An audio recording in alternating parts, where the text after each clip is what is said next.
আমার কাছে খুবই ভালো লাগছে, মানে খুবই ভালো, ফাটাফাটি জাস্ট। মানে আমি অনেক বছর পর 30 বছর পর আমি সিনেমা হলে আসছি।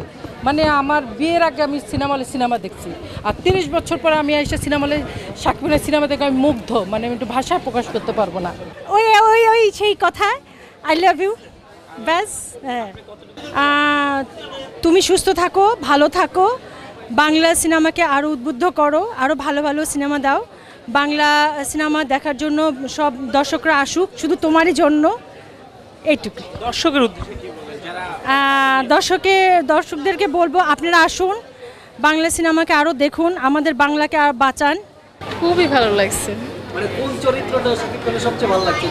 দুটোটা চরিত্রে আমার কাছে অনেক ভালো লাগছে। এই যে ছবিটার মধ্যে একদম পুরো বাইরের হিন্দি ছবিগুলো যেরকম হয় না, একদম একদম সেই ফিলটা পাইছি। আসলে টাকাটা কি উসুল হবে? একদম মুশকিল। সুপার, খুবই সুন্দর লাগছে, সব কিছু বেশি।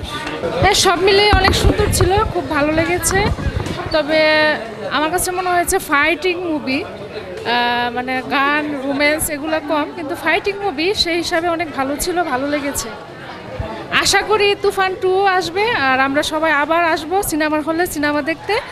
এভাবেই তুফান 2 এর জন্য আমরা অপেক্ষায় আছি, এবং বেস্ট অফ লাক শাকিব খান। ভালো ছিল, অনেকদিন পর ভালো ছবি দেখলাম।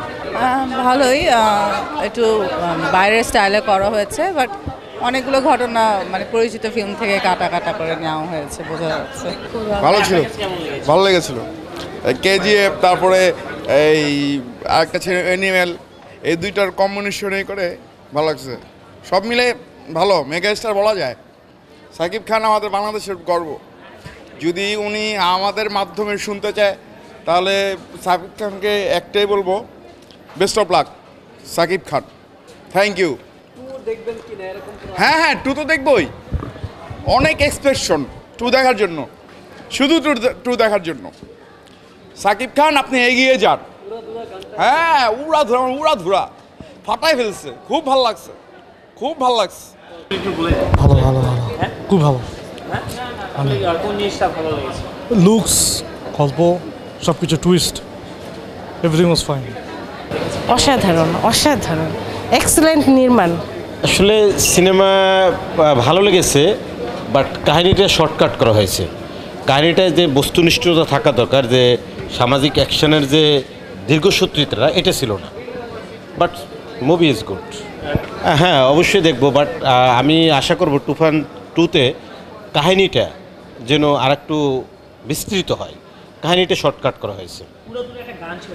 হ্যাঁ, এই গানটা ভালো লেগেছে, কিন্তু কাহিনিটা বিস্তৃত হোক, এটা আমি আশা করি। অসাম, অসাধারণ, খুব সুন্দর, খুব সুন্দর, অসাম, খুব ভালো ছিল, খুব ভালো ছিল। ভালো ছিল। চঞ্চল ফাটাইছে ভাই। অনেক ভালো ছিল, খুবই জোশ ছিল। লাস্টে ভালো লাগছে, থ্যাংক ইউ। এক কথা অসাধারণ ছিল, খুব ভালো লাগছে। তুফান লুকটাই বেশি ভালো লাগছে। জি, যতটা প্রত্যাশা রেখেছি আসলে তার থেকে অনেক বেশি ভালো লেগেছে। জি, যে শাকিব খানের মুভিটা খুব ভালো লাগলো ভাই, অতি তাড়াতাড়ি আরেকটা মুভি চাই।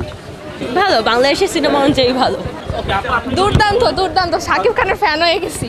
মানে আমরা যেরকম শাকিব খানকে দেখছি, শাকিব খান আসলে মানে রায়হান রাফি সম্পূর্ণ ডিফারেন্টলি তাকে এখানে প্রেজেন্ট করছে। মানে এটা মাস্ট ওয়াচিং মুভি, আমি বলবো যে মোস্ট রিকমেন্ডেড মুভি। মানে বাংলাদেশে এটা ধরনের সিনেমা আসলে খুবই ইমপ্রেসিভ, যেগুলো আগে কখনো কেউ বানায় নাই। তুফান 2 যেরকম দেখালো, আমার মনে হয় তুফান 2 ভালো হবে। কার কেমিস্ট্রি ভালো ছিল, নাবিলা সাকিব নাকি মিমি সাকিব? এটা দেখার জন্য হচ্ছে হলে আসতে হবে। এটা কি আপনিও বলছেন? হ্যাঁ, এটা আমিও বলছি। শাকিব খানের ছবি সবসময় দেখা হয়, বিশেষ করে ঈদের মধ্যে। সো আর এইবার শাকিব খানকে একটু অন্যরকম রূপে দেখা গেল একটা অ্যাকশন মুভিতে, এবং রায়হান রাফির পরিচালিত মুভিটার প্রতি অনেক আগে থেকেই ইন্টারেস্ট ছিল, এই জন্যই দেখতে আসা, এবং ছবিটা খুবই সুন্দর হয়েছে। হ্যাঁ, তার গেট আপ তো আউটস্ট্যান্ডিং, এবং তার এই লম্বা চুলে এই লুকটা আসলে অনেক অসাধারণ ছিল, খুবই ভালো লেগেছে। যে অ্যাকচুয়ালি মানুষ তো যে কোনো কিছু নিয়ে কিছু না কিছু বের করে, বাট শাকিব খানের ছবি সবসময় আমরা দেখি, উনি বাংলাদেশের একমাত্র কিং খান। সো আমাদের কাছে ভালোই লেগেছে। মানে আমি অনেক কিছু শিখা আছে, ভালো লাগছে আর কি, এটুকু। আর সবচেয়ে আমার একটা ডায়লগ ভালো লাগছে, ওই যখন শাকিব খান বলতেছে, কিরে তুই মরস নাই, আমি মিষ্টি না, তুই মিষ্টি খাস নাই, কয় না আমার ডায়াবেটিস। হ্যাঁ, কয় তোরে আমার খুব ভালো লাগছে যাওরা মানে এই ডায়লগটা আমার খুবই ভালো লাগছে, কেন আমার ডায়াবেটিস।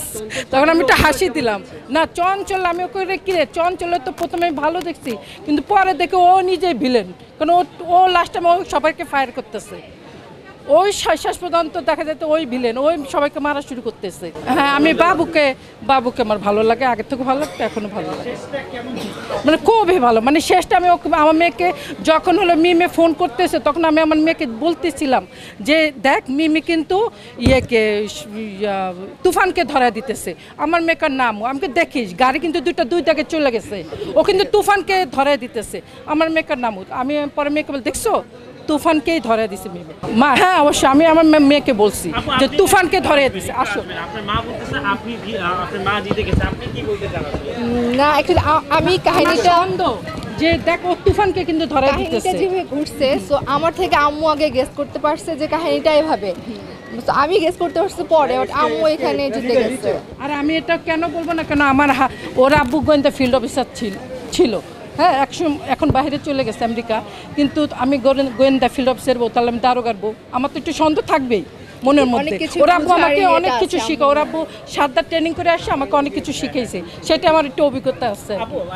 হ্যাঁ হ্যাঁ সন্দেহ তো করে আম্মু আর আব্বু, যদিও বা আমেরিকা থাকে, সো ওইখান থেকেও মানে চেকে রাখি কি করে না করি, টেনশন করে আর কি। সে বাংলার হিরো, হ্যাঁ সে আমাদের ক্রাশ, সেটা সব জেনারেশনে হতে পারে, রাইট। ও আমি কোন শহরের মায়া গো লাগে উড়াধুরা। আচ্ছা এটা এক্সপ্রেশনটা হইতেছে, আসলে আমি বাসা থেকে অনেক তুফানের গতিতে এসেছি, সকাল থেকে শুধু কাজ করে সব কিছু কমপ্লিট করে ঝড়ের গতি তুফানের গতিতে, বাহিরেও তখন অনেক বৃষ্টি হচ্ছিল, তারপরও আমি তুফানের গতিতে একটা সিএনজি পাইছি, চলে আসছি, এসে দেখি নেই আমার তুফান। যবে থেকে বুঝতে শিখেছি আমাদের বাংলার একমাত্র হিরো শাকিব খান, তবে থেকেই তার বলা মুশকিল, কারণ তার অনেক মুভি আছে, হ্যাঁ একটার জন্য তার প্রেমে পড়ি নাই, অনেক আগে থেকেই।